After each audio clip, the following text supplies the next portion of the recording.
May the 4th be with you. It is Tuesday, May 4th, and it is National Star Wars Day.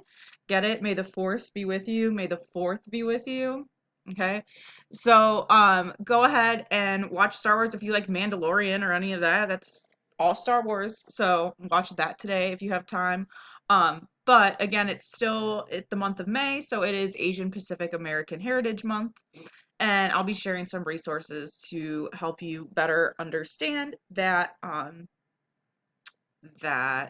this Heritage Month. Just a reminder, we do have a quiz tomorrow over Friday's info, yesterday's info, and today's, and you can use the keep sheet that I sent you guys. A lot of you guys turned it in when it wasn't an assignment. It was just like a material for you to like keep and use, so I was a little confused, but whatever. But today we're going to be able to summarize the ideas of individualism and secularism. So we have a quick do now, and then notes and guided practice, which is going to be kind of quick, but kind of like back and forth, and I'll have to explain a couple things to you. So you definitely want to make sure you watch the whole video, and then you'll have independent practice. Let's get started. All right, so this probably will take you a couple minutes. So if you are in the building, teachers, I would give them maybe maybe 4 minutes to complete this because they do have to analyze the chart, which does have quite a bit of text. And so the question is based on the information on this chart, which statement best summarizes the influence of Mongol rule in Russia, Persia, and China? So what you want to do is read each box within the box and then choose the best, my favorite word if you're with me in intervention, best option for 1, 2, 3, and 4 to answer this question. So go ahead and pause, and teachers in the building, if you could just give them maybe a little bit of extra time. Usually my do nows only take like 2 minutes. This one's probably going to take around 4. All right, so the correct answer is 3, that the Mongols used various methods to rule the different people that they conquered. And you can tell, or you can see this in the chart because we have 3 different places, Russia, Persia, and China. And it says, here it says Mongols tolerated local religious practices. Most Mongols in Persia converted to Islam, and Mongols ended the privileges of Confucian scholars and destroyed the Confucian examination system. So we see some different stuff there, but it's mostly 3 because we can see that they did use various methods to rule the people. So in Russia, they allowed the Russians to stay in charge. They didn't make the Russians, the Russian princes leave and the Mongols jump in. They stayed in charge. They just had to pay tribute, which if you remember what tribute is, that's the kind of like, give me your lunch money and I won't beat you up kind of a thing. Mongols used Persians to serve as lower government officials. So the Mongols in Persia did take more of a leadership role, but they also did allow some Persians to serve in the government just in lower positions. And then in China, you should remember, the Mongols were very anti-China. So they actually in China brought in foreign people to run the government. They did not allow the Chinese to run their own government. So that means number 3. All right. So this is, we talked about this yesterday with humanism. I want you to think about it. If you were in the building, we got to have a really nice conversation about it. Describe what this illustration shows about changes in European life at the end of the Middle Ages that led to the flowering of the Renaissance. So if you're more of a creative person, this might become more obvious to you as far as explaining the answer. If you're more of a literal person, this might be more of a struggle for you because you are analyzing a picture of an idea or a cultural movement as a flower. So what I'm looking for an answer for is, or what am I looking for an answer for? The answer I'm looking for, will pop up in just a few minutes, but I really, really, really want you to try and answer this question. So go ahead and pause. And teachers, this may take them a couple minutes because it is kind of an abstract. They may need a little help with it. All right, before I pop up the answer, well, I'm just going to pop up the answer. All right, so this is actually going to be on your quiz, not necessarily literally or the one tomorrow, but you will see it in the future. And this is almost like an essential main idea question for this unit. The Renaissance was fed by commerce and trade. So if you look here at we have the root of the flower where it says classical, which would be Greece and Rome, and then we have medieval, which is like our Middle Ages and our Dark Plague. And then we see commerce and trade is watering the plant. So, and then this city-states, which city-states were also feeding the plant with seeds, or planted the seeds literally. And then the ideas of humanism then ultimately allowed the Renaissance to blossom. So you need to have a sun for or you need to have sun for a plant to grow as well as food and water.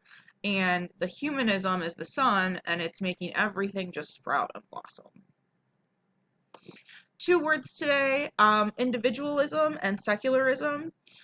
You don't have context clues for or sentences for these words just because they are a little bit more abstract. And we have a lot to go over. So individualism is the idea or a concept that focused on the individual pursuit of knowledge for each person, and it focused on individual achievement and individual talents. So I know for my Notre Dame kiddos, this probably sounds very familiar to humanism and how they said humanists believe that people could achieve greatness. And that's great, and it's true. But humanism at its core is that idea to get back to the classics. So I don't want you to get that confused on your quiz, because on your quiz, I am looking for humanism to get back to the classics of Greece and Rome. Individualism is more focused on the individual. Individualism came out of humanism, but at the very, very root of humanism is the idea to get back to the classics. And then secularism just means non-religious. This is the concept that places human beings, not God or faith, as the center of attention in life. And if you were in Notre Dame, gosh, I wish everyone was in school. Again, if you were Notre Dame, we had a really great conversation about how there was still a lot of religion in the Renaissance, but now we're kind of saying like, okay, I'm going to do things because I want to do them, not because the church tells me I have to do it or I'm going to go to hell.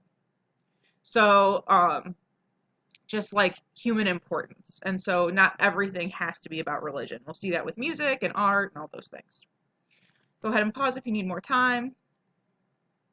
So again, in your lesson, you want to be filling in the purple.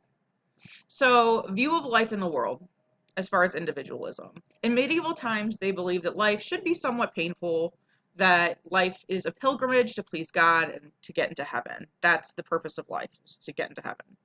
In the Renaissance, they believed that life is an opportunity for enjoyment and pleasure, and that religion doesn't need to be the center of your life. So you're going to answer these two questions. What is secularism?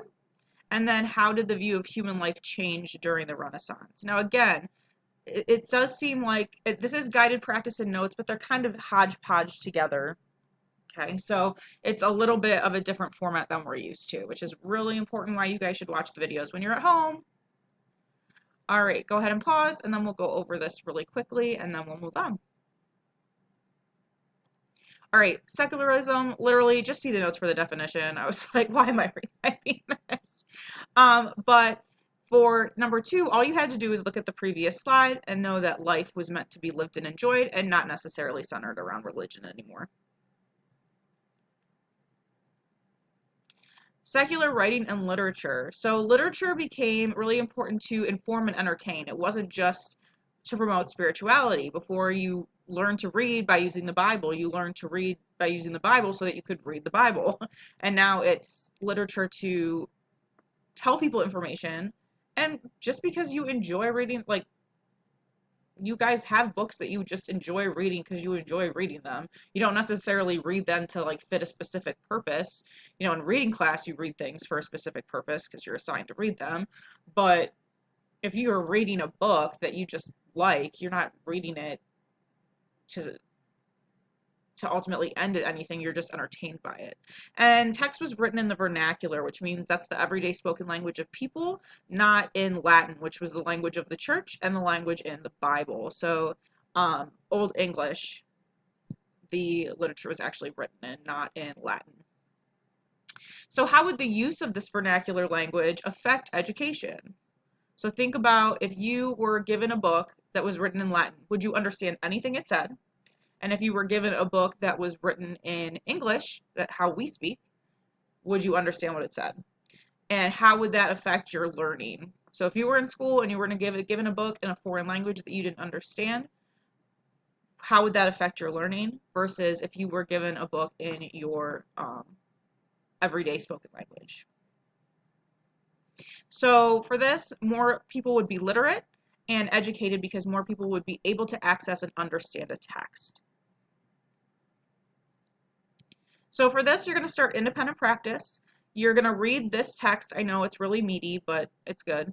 And then you're going to contrast medieval art and Renaissance art. So what are characteristics of medieval art from this text? You're using this text to fill these boxes in. So what does this text tell you about medieval art versus Renaissance art? Then you have some quick notes. You're just going to fill these in on your own. I'm not going to read through them. They're very self-explanatory for the idea of individualism. And then again, more text on individualism, and then a couple questions. This one's really important. Why would taking risks lead to better achievement? So why does taking a risk, and you can kind of get a feel for that up here with Da Vinci, but why would taking a risk lead to more greatness? And then you are done. But again, quiz tomorrow, Friday, Monday, and today, and you can use your keep sheet. So have a wonderful day, and I will see you all bright and early tomorrow for Cinco de Mayo. Bye.